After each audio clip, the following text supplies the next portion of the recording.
We're reading about the birth of Yitzchak, the first human being born Jewish, born to Jewish parents. Avraham was not. So Yitzchak is the first Jewish child born Jewish. Now, when we mention our patriarchs, of course, we say Avraham, Yitzchak, and Yaakov. Did we have only three? Why is Moses not one of our patriarchs? Moses is called our teacher, Moshe Rabbeinu. He is not our father, he's our teacher. But Avraham, Yitzchak, Yaakov, those are our fathers. Our three forefathers. Confusing. Each of them, Avraham, Yitzchak, and Yaakov, Isaac and Jacob, each of them passed on a certain godly trait to all of their descendants. When you inherit from someone, they become your ancestor or your patriarch. When you learn from someone, it doesn't make you their descendant, it makes you their student. So, what is the difference between Avraham's way of serving God and Yitzchak's way of serving God? Each of them must be making a unique contribution. They're not repeating or duplicating what the previous generation did. Also, if Yitzchak follows after Avraham, he must be adding something more intense, more significant. In other words, each generation moves us along progressively so that we're getting closer to our goal. Most people think that each generation does less. But that can't possibly be, because then we would end up at zero. So every generation adds more godliness to the previous generations. We are making progress. We are getting closer to the perfection of God's plan, not further away. So let's take a look at what did Avraham bring to the world and what did Yitzchak bring to the world.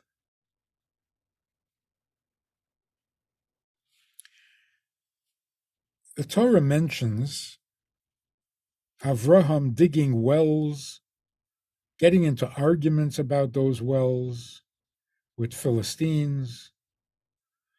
Yitzchak dug wells. He dug up some of the wells that Avraham had dug, but got filled in by the Philistines. What is this business with digging wells? There must be something very significant and meaningful that the Torah bothers to mention, that they dug wells, which wells, the name of the well. I mean, it's like a huge thing. So it's obviously not just a necessity. It's not just having running water near your house. There must be something spiritual, godly, divine, and eternal, because everything in Torah is of eternal value. So one of the things we know about the difference between Avraham and Yitzchak is that Avraham served God out of love. Avraham was the embodiment of the love of God. Yitzchak, on the other hand, served God out of fear and awe. Generally, we think of love as being higher and better than fear. So although God-fearing is a very positive, necessary thing, God-loving is even better. So how is Yitzchak moving us further, moving us forward, if he is serving God out of fear and Avraham served God out of love.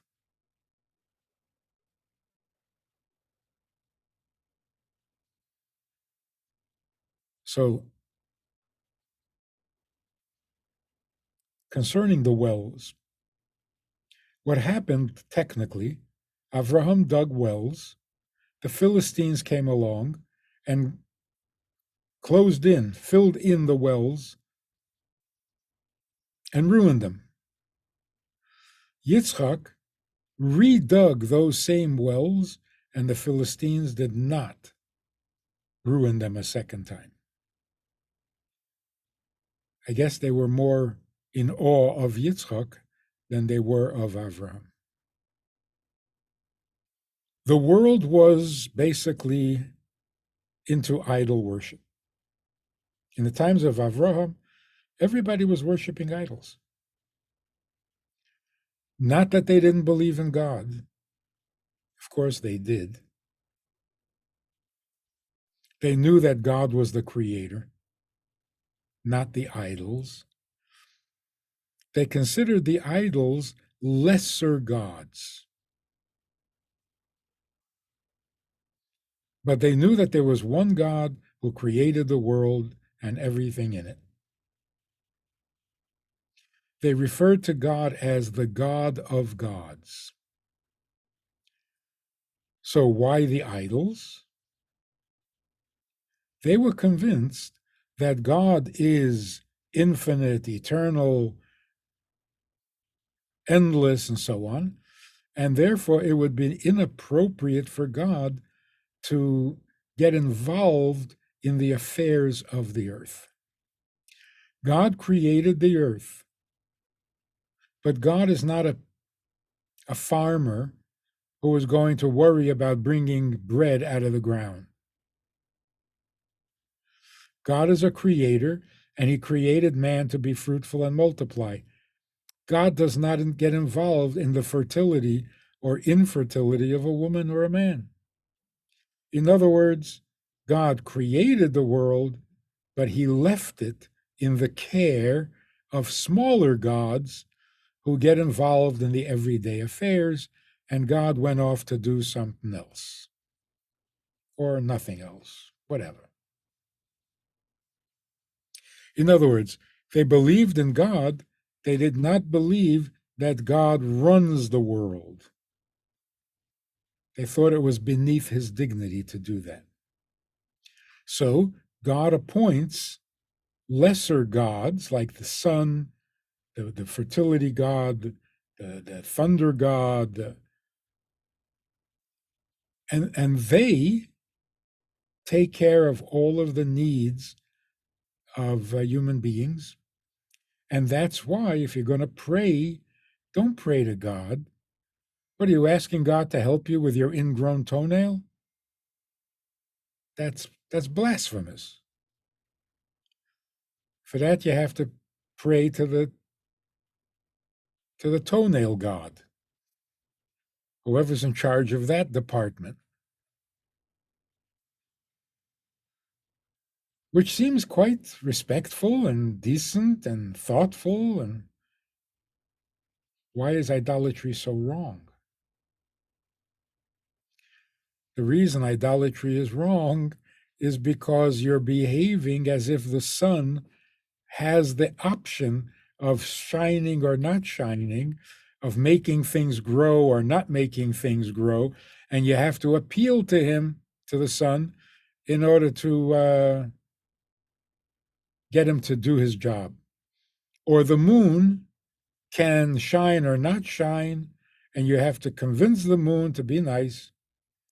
And of course, the sun and the moon have a lot of power, and they have a great effect on the earth, but they don't have freedom of choice. It's not optional. The sun shines because that's all it can do. So, thanking the sun, worshiping the sun, pleading with the sun is completely pointless, meaningless, and misleading. And when you go to a restaurant and you enjoy the experience, you leave the waiter a tip. Now, the food does not belong to the waiter. The store does not belong to the waiter. The waiter did not create the store. He's just the waiter. So why do you tip the waiter when it's not his food and it's not his store and he is not the creator? By the same token, the sun is not the creator, but for doing its job, you should tip it. Give the sun a little appreciation, recognition. Not a good comparison. The waiter did not create the store and it's not his food, but he has the option of serving politely or not. He has freedom of choice. So if he does his job, which is not creating the store, just bringing the food, but if he does it properly, if he does it conscientiously, if he does it politely, respectfully, for that choice that he made, he deserves a tip. The sun has no such choice. The moon has no such choice. The earth has no choice as to whether it's going to produce flowers or not, produce wheat or not. So tipping the earth or the sun is completely false and a denial of God's presence in the world and function in the world. So everyone at that time, in the days of Avraham, everyone believed in God. It's impossible not to. It was too early after creation to forget God. Too soon after the flood to forget God. Before I continue with my monologue, where I do all the talking, I want to invite you to a VIP session, a Zoom session, in which we get together to actually have a conversation and discuss all things Jewish, all things holy, all things healthy. So click on the link below and join us where we can have a two-way conversation. Did they know that God created the flood? No, because they built that tower thinking that the earth is going to be flooded every 1,000 years. They didn't blame the flood on God. They blamed the flood on whoever God appointed to take care of the rain or the water or the oceans or whatever it is. But they knew that God had created the world in the first place. Now, Avraham comes along and doesn't teach the world that there is one God. He teaches the world that there is one God who does it all, and therefore there's no need for idols. In other words, he told people that God is very much involved in his creation. In fact, if God stopped creating the world at any moment, the world would completely disappear and be non-existent the way it was before God created it. If God stops creating the world, there is no world at all.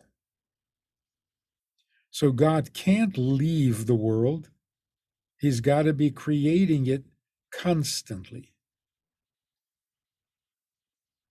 So God created time 5,784 years ago. But he has to keep creating it or it'll disappear, because by its original nature, it is non-existent. When God creates something that doesn't exist, he has to keep creating it or it'll go back to non existing. So God said, "Let there be light." He is saying it constantly. If he stops saying, "Let there be light," there is no light, as if it never existed. So, how can you think that God is not involved in everyday affairs when he's creating it every day? That was Avraham's message. God is in the world, not beyond the world. By choice, of course. He's not restricted. He chooses to be involved in every detail of creation. And so when we read that God provided food in the desert, manna that fell from heaven, so, well, why would he get involved in that? He's always involved in providing for his creatures. At that time, he provided it miraculously. Usually, he provides it by making the plants grow and the wheat grow and the fruits grow. He's providing us all the time. Otherwise, there would be nothing. This was Avraham's revolution. Not that there's a God, but to know how God works. Now, in every project, when you want to introduce something new, there are certain stages and certain steps. At first, you introduce a new idea, something people have never heard and never knew before. And so what happens? They attribute it to you. They quote you. Avraham was very successful. Thousands of people understood what Avraham was teaching them, and they walked around saying, "Did you hear what Avraham says? Do you know what Avraham believes? Have you heard about the God of Abraham?" But it was all Abraham. They quoted him because nobody else really knew what Avraham knew. Even after he taught it to them, it was still so different, so unexpected, that it was not their knowledge, it was Avraham's teaching.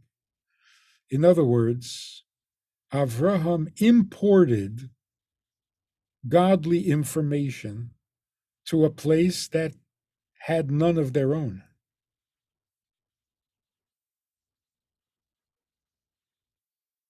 Digging a well, it doesn't mean just one spot in your backyard with a bucket. Digging a well can also mean irrigation ditches. Avraham brought water to where there was no water, spiritually and physically. Now, when you bring water to a place that has no water, you're importing it. The water is not native or organic to the place where it's brought. It's imported. How difficult is it to plug up an irrigation ditch and prevent the water from reaching its destination? It's the easiest, simplest thing. You throw in a couple of rocks and that's it. So the Philistines went and plugged up the water troughs or the water ditches and undid what Avraham had accomplished. What is the second stage in teaching or revolutionizing people's awareness, people's understanding? At first, It's a foreign idea that appeals to people, but it's coming from someplace else. The second stage is it's got to become yours. This idea, this information, this knowledge, this awareness has to become organic to you. Otherwise, you don't really get it. Like nobody that I've ever heard said 2 and 2 is 4 and quoted their kindergarten teacher. Mrs. Robinson told me that 2 and 2 is 4. I never heard anybody do that. Why don't people quote the author of that knowledge and give attribution? Who told you that 2 and 2 is 4? 2 and 2 is 4 has become so absorbed into our own understanding that it's not foreign anymore. It's not a quote, it's a fact. And you don't have to quote the author of a fact. When Yitzchak came around, the second generation, he didn't bring godliness to people. He dug deep and revealed the godliness in the people. That's the difference between digging a well in your property and then making irrigation ditches to someone else's property who doesn't have his own well. Yitzchak said, no, none of that. In your own property, dig deep enough, you will find water. And that water will be native to your land. If it's native to your land, you can't really block it. You can't prevent it from being there. It's natural to that place. So Yitzchak helped the world mature in their understanding of God's involvement. So people didn't run around saying, did you hear what Yitzchak said? The God of Yitzchak? Nobody said that. It became their God because he brought it out from within the person. He didn't bring it down from heaven.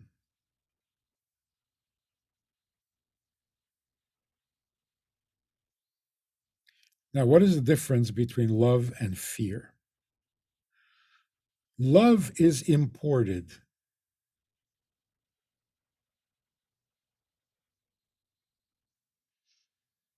A person who is loving walks into a room where there is no love, and he introduces love.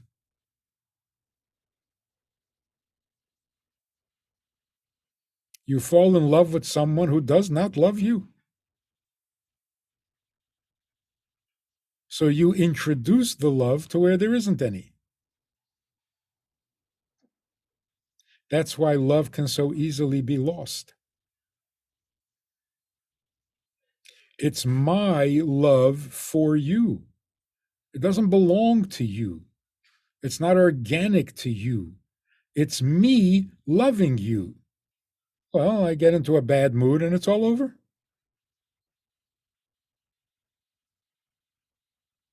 And it's not like, I can stop loving you today, but you still have all the love I gave you yesterday.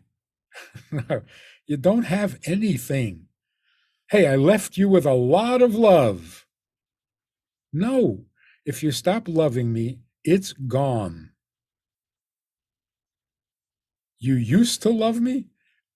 That doesn't leave me with anything because love is all you're doing. If you stop doing it, there's nothing happening. It's not like you used to give me a lot of money, now you stopped giving me money, but I have the money you already gave me. Love doesn't work that way. Love is not something you can give away. You got to constantly be giving it. You stop giving it, there's nothing. Nothing but emptiness. Fear is different. Fear is judgmental. A person who is loving is usually indiscriminate. A person who's loving loves everybody, everything indiscriminately. That's the nature of love. To love one person means you've introduced discipline or judgment. Love itself does not restrict itself. A person who is kind hearted and a loving type of person loves everybody equally because there's no judgment. So, why should I love you more than anybody else? Judgment begins with fear. They're very closely related.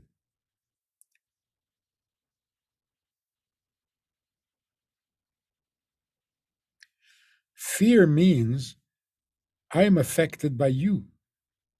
I'm in awe of you. See the difference? I'm in love with you or I'm in awe of you. I'm in love with you is all my doing.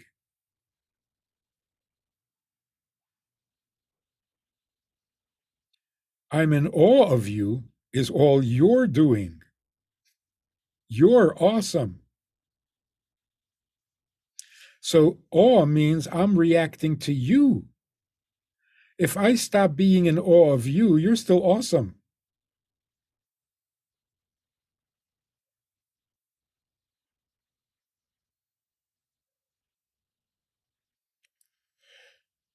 So when you combine judgment with love, then you get marriage, commitment, degrees of love. I love my family more than anybody else's family. I love my people more than anybody else's people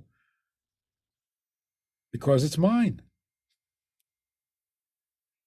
But that means you've added judgment. Love itself would not make that distinction. So love is easily lost and easily corrupted because it's indiscriminate. Fear, I'm going to give a good example. I think we've used this before. There are two people who are very generous. I actually know them. They're really generous. On Sundays, they sit in their office, the door is open, and all they do is write checks.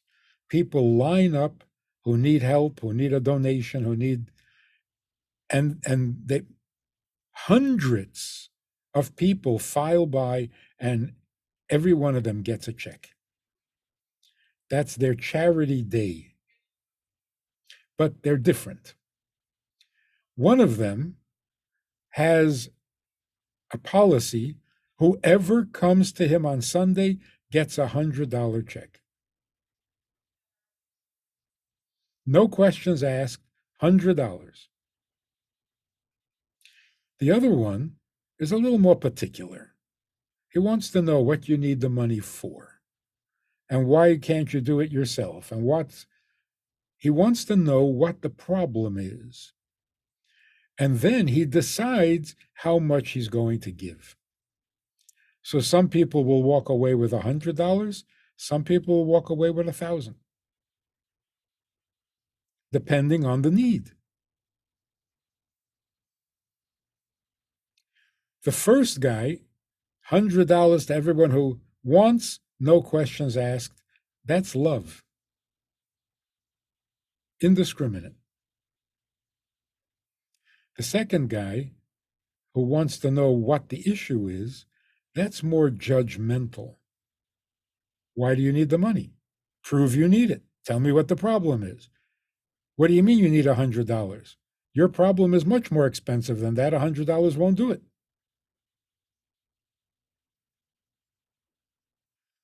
Generally, we say that judgment is not a good thing. But in this case, the judgment is a very good thing. So, what is the difference again between the two? The first guy showers people with love.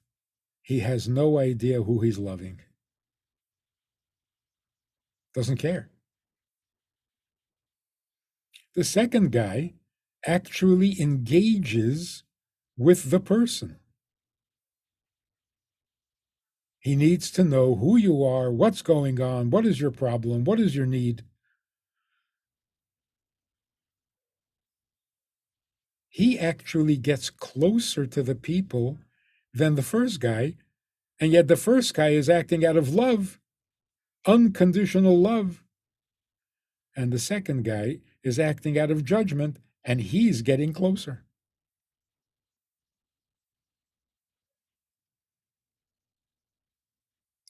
So let's in very simple language. Avraham told people God is involved. Don't thank me for the food, thank God for the food. Yes, he brings food out of the earth and he makes fruits grow on trees. He is the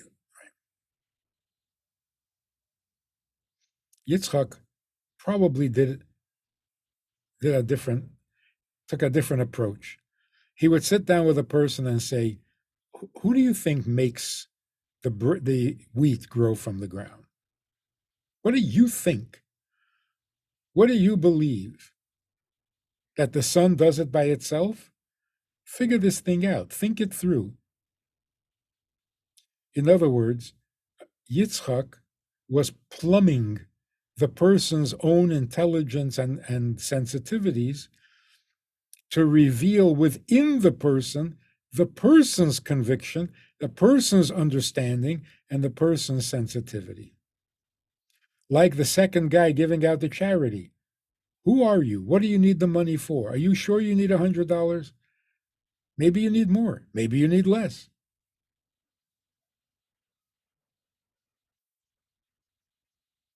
By the time Yitzchak inspired a person, it was never going to go away because it had become the person's way of thinking, the person's experience. Much deeper and therefore more permanent. So even the people who Avraham already inspired, but they lost the inspiration, it got plugged up. Yitzchak reopened that inspiration and then it never get plugged up again. Because he brought out the godliness within each person. He didn't import godliness to the person. But you got to go through those steps. A kindergarten teacher doesn't ask the students for their opinion. Because if he did, he would ruin them for life. They'll grow up thinking they really have they really have an opinion, or that they're entitled to an opinion, and then you get these spoiled brats who are impossible. So no, you don't ask a kindergarten kid, what do you think that is? No, you say, that's a tree. Don't make the kid crazy with his own theories of, that's a tree. That's a chair. That's your mommy. You don't talk to your mommy like that. Just the facts. But as a child gets a little older, then you revisit those same principles. To a 10-year-old, you say, Is that really the way you should talk to your mother? Now, you're cultivating it within the child rather than informing the child. That's how things develop. God needs to become organic to the world, not an imported faith, not a religion. So Yitzchak doesn't get as much attention as Avraham in the Torah. Very little is said of Yitzchak compared to what is said about Avraham. And that's because he was no longer the center of attention. The people he educated had their own conviction now. So people didn't say the God of Yitzchak. Yitzchak made it their God. If you enjoyed this conversation or this topic, and you're looking for more information, or you want to hear it again from another angle, there is a way to do that. And that is in this book. It's all there. Order it from Amazon. You can read it, reread it, and share it.